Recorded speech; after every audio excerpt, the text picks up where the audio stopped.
Entonces, primer versículo. En Pentecostés se arrepintieron y se bautizaron para perdón de pecados. Salvos. Hechos 2, 14, 41. Bien, brevemente, como mencionabas, rápidamente, Mateo 28, 18 al 19, no está hablando de que el bautismo sea condición del evangelio, está diciendo que es un mandato, ya una cosa es el evangelio y otra cosa es la gran comisión. Entonces ya vemos que Mateo 28, 19 al 20 ya explicaba los tiempos de los verbos, ya explicaba las implicaciones, como el ser discípulos mucho antes que el ser bautizados. Marcos 16, 15 no pertenece a los pasajes más antiguos, es un pasaje espurio del 9 al 16. En Hechos 2, 14 al 41 también ya lo abordábamos. De hecho, es todo el contexto y está hablando a israelitas, está hablando a judíos. Entonces no está hablando a la iglesia. ¿Por qué? Porque Hechos, otro argumento a favor de esto es que Hechos, todo el libro de Hechos es un libro transicional. Es un libro de transición de judíos a la iglesia, de la ley al Nuevo Testamento, del antiguo pacto al nuevo pacto. Entonces, Hechos, todo el libro de Hechos está hablando de una transición. Y como explicábamos, realmente este pasaje tiene que ver con una profecía de Daniel a los judíos. Y si aplicamos el mismo estudio exegético a Hechos 2:38, tenemos lo mismo. Los verbos nos mencionan que el bautizo es un auristo pasivo, o sea, no es una acción que ellos realizan, es una acción que ellos se dejan hacer. Entonces, una manera de traducirlo sería: permítanse ser introducidos en agua. O sea, eso es lo que está diciendo. O sea, si creen y se han arrepentido, entonces la manifestación es arrepentirse, o la manifestación es de que están creyendo en Jesús, porque están sacando de contexto todo lo que menciona de Jesús. La manifestación es arrepentirse y permítanse ser bautizados. Entonces no está hablando como de una acción de ella, aparte de todo lo que ya hemos mencionado atrás. Brevemente es lo que podemos decir de esos pasajes. Dice, los samaritanos creyeron y se bautizaron. Hechos 8, 8 del 5 al 13. Bien, en este mismo pasaje está la cláusula de salvación en el versículo número 12. Dice que cuando creyeron a Felipe, ¿qué creyeron? Obviamente de Cristo, el Evangelio. Entonces, viene ahí, viene como resultado esto, ¿no? De que creen en el Evangelio, creen en el mensaje de Felipe, que es predicar de Cristo, porque repito, en el versículo 12 lo menciona, ¿no? Cuando él viene predicando acerca del Evangelio de Cristo, cuando creyeron a Felipe que anunciaba el Evangelio del reino de Dios y el nombre de Jesucristo, ahí está. Ahí mismo está diciendo, pero ¿cuándo creyeron? O sea, y ya una vez que creyeron, se bautizaron. Y nuevamente, aquí el término es un auristo pasivo, ebaptizo, que quiere decir, o ebapticendo, ¿no? Baptitetos, parece que se pronuncia así, que quiere decir permitieron ser bautizados. Entonces creo que cambia mucho decir yo me bautizo a decir me permito, o sea, dejo que me bauticen, que me introduzcan en. El eunuco creyó, confesó y se bautizó y se fue gozoso. Hechos 8, 35, 39. Bien, cuando tenemos el eunuco, aquí nuevamente tenemos lo mismo. Nos presenta, el versículo 37 nos presenta la condición. De hecho, esto es muy interesante porque yo creo que este es un argumento en contra, porque nos dice el versículo 36, nos dice que llegando a cierta agua, dijo el eunuco, aquí hay agua, ¿qué impide que yo sea bautizado? O sea, el eunuco ya quería bautizarse. ¿Por qué? Porque de alguna manera ya venía oyendo esto de los bautizos, que era introducir en, y entonces dice, yo ya quiero ser parte de esto. Pero fíjense que Felipe no le dice, pues sí, bautízate para que seas salvo. No, él le da la condición, la cláusula. Si crees de todo corazón, bien puedes. Y el eunuco responde, ¿creer qué? No en el bautizo, sino en Jesús. Él dice, creo que Jesucristo es el Hijo de Dios. Ahí está. Entonces, ¿qué es lo que le está dando la salvación? No el bautizo, sino el creer en Cristo. Cree en Cristo, lo confiesa y entonces se bautiza, no para salvación, sino como resultado de. O sea, y vuelvo a lo mismo. Los primeros judíos cristianos del primer siglo nunca vieron el bautizo como algo espiritual, místico para infundir o recibir gracia. Siempre lo vieron como algo normal y natural, introducir, poner una cosa en otra.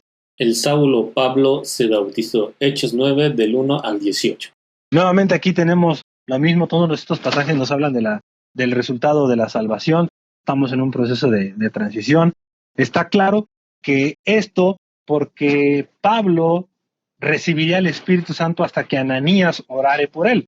Entonces estamos hablando de un proceso de transición, porque hoy en día, y de hecho más adelante así lo menciona, que una vez que creemos en Cristo, inmediatamente el Espíritu Santo nos sella, ¿no? Él es las arras de nuestra salvación, de nuestra herencia. Y aquí tenemos el mismo pasaje, ¿no? Que cuando nos dice, fue entonces Ananías y entró en la casa, el versículo 17 dice, y poniendo sobre las manos, le dijo a Saulo, hermano Saulo, el Señor Jesús que se te apareció en el camino. Bueno, y empieza a mencionar. Aquí podemos ver cómo Ananías ya consideraba a Saulo como hermano.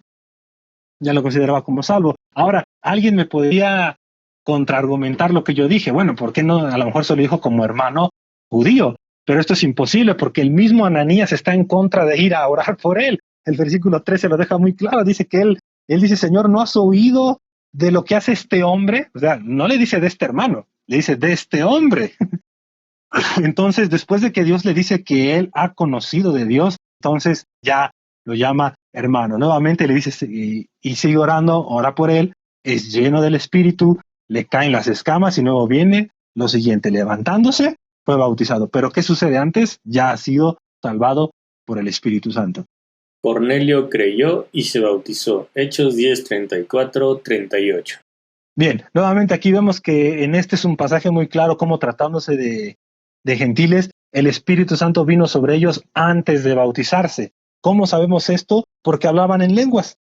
Nos dice que estos gentiles que estaban reunidos, dice que cuando empezaron a escuchar la predicación de Pedro, entonces dice que se derramó el don del Espíritu Santo y los mismos judíos se sorprendieron, los que venían con Pedro, dicen, ¿cómo es que a estos gentiles les viene el Espíritu Santo?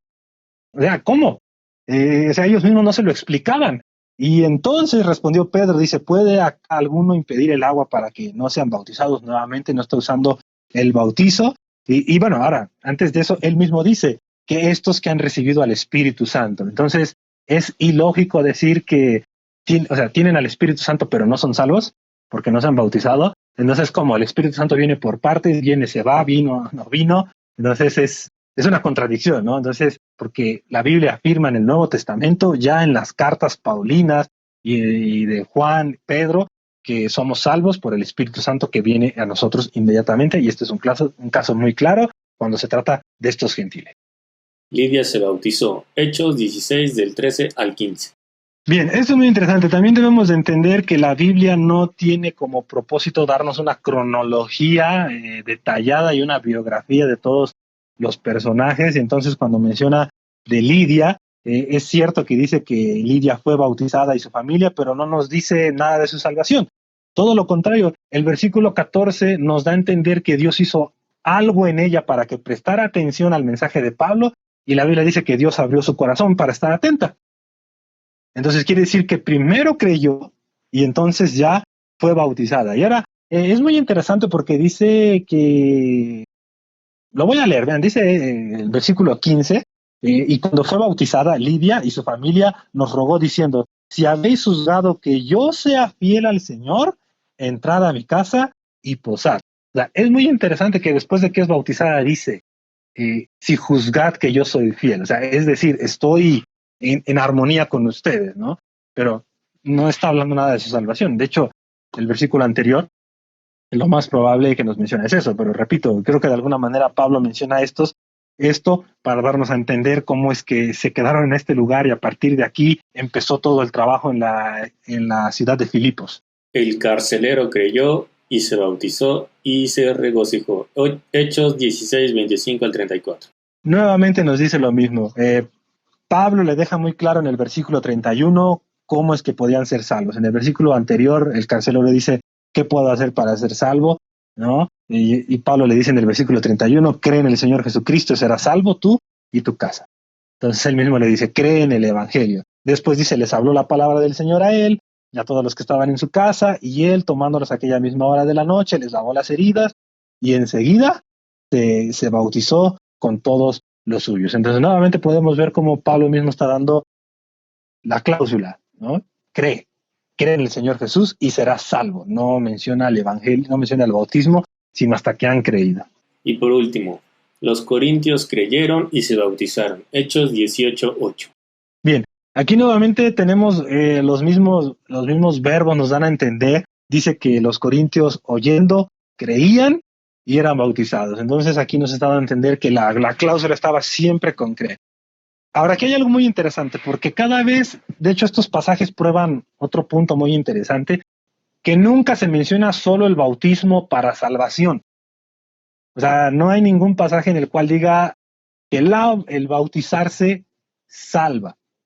Estos pasajes que están mencionando, de hecho, son más a favor de la salvación por fe en el Evangelio, porque siempre el bautismo se menciona acompañado de la fe. Por otro lado, la fe sí se menciona sola como condición para salvación. Muy distinto a estos pasajes. Y ya hemos visto que todos estos pasajes claramente están, antes de bautizarse, está precedido el creer. Creer en qué, no en el bautismo, creer en Cristo, porque la gramática sí lo deja bien claro, creer en Cristo. Entonces, no se menciona salvación, no se menciona perdón de pecados, no se menciona para gracia, todo lo contrario, siempre se menciona como un mandato, como un resultado, o sea, permitían ser bautizados.